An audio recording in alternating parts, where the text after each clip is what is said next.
Welcome to Folktale Devblog 28 and our first look at the new Toadkin race. As inhabitants of the swamplands, Toadkin are the natural opponents to the Goblin race. Once we add the quest designer, we'll be pitting these two enemies against each other, and the decision of which to befriend will be left up to you.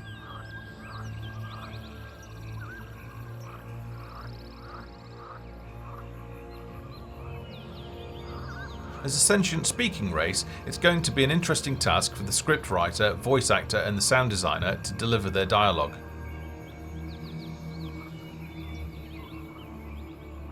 Toadkin society is patriarchal, with the king, protected by the warriors, overseeing the smaller workers that do most of the labour.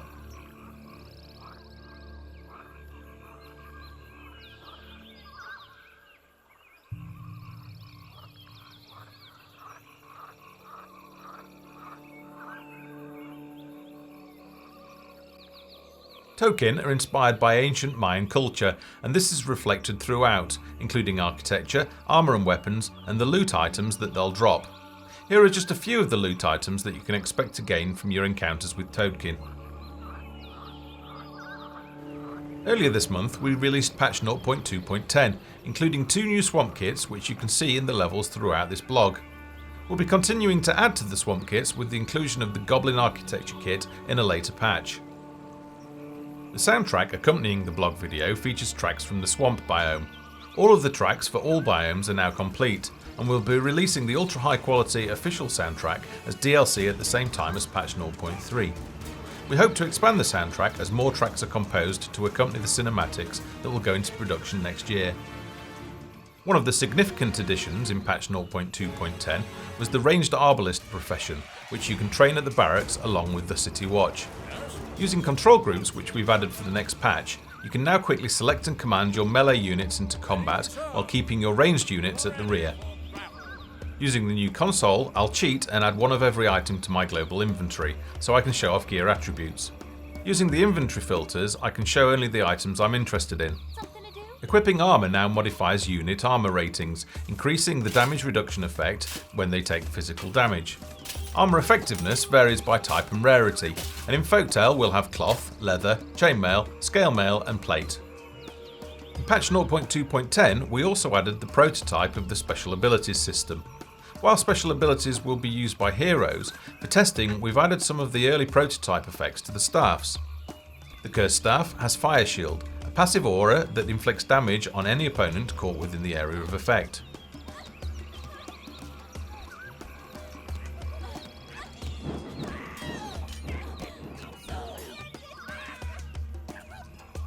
The Emerald Staff has a passive heal over time aura that replenishes the health of nearby friendly units.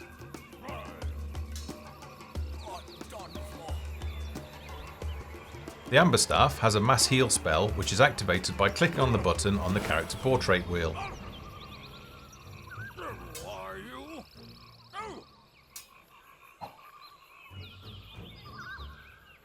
And finally, the Staff of the Dead has the targeted Firestorm spell, Lifesteal and Electrocute.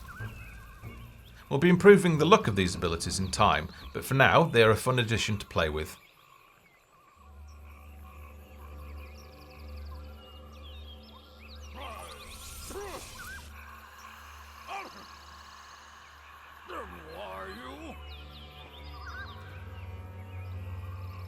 While we're on the subject of the character portrait wheel, in patch 0.2.10 we enabled the Auto AI toggle.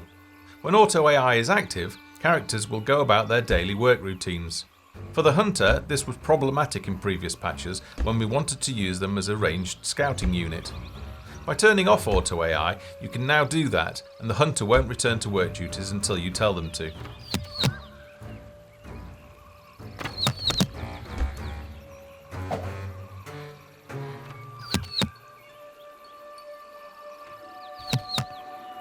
For the next patch, we've added Guard Mode, very useful when you want military units to guard key locations such as your city walls and gatehouses.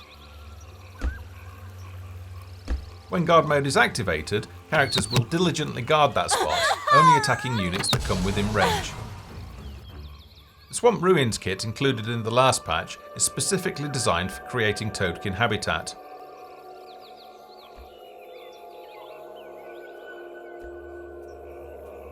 While we were testing the kit, we decided to indulge level designer creativity by providing props for creating interiors. While future dungeon kits will specifically cater for interior locations, we're interested in experimenting with the help of the community to understand how such kits might be used.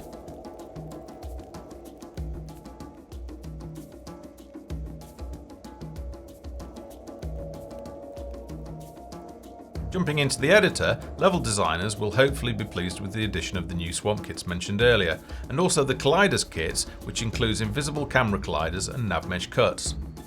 Camera colliders prevent the camera from entering areas or passing through walls, while nav mesh cuts prevent characters from walking through certain objects such as signposts.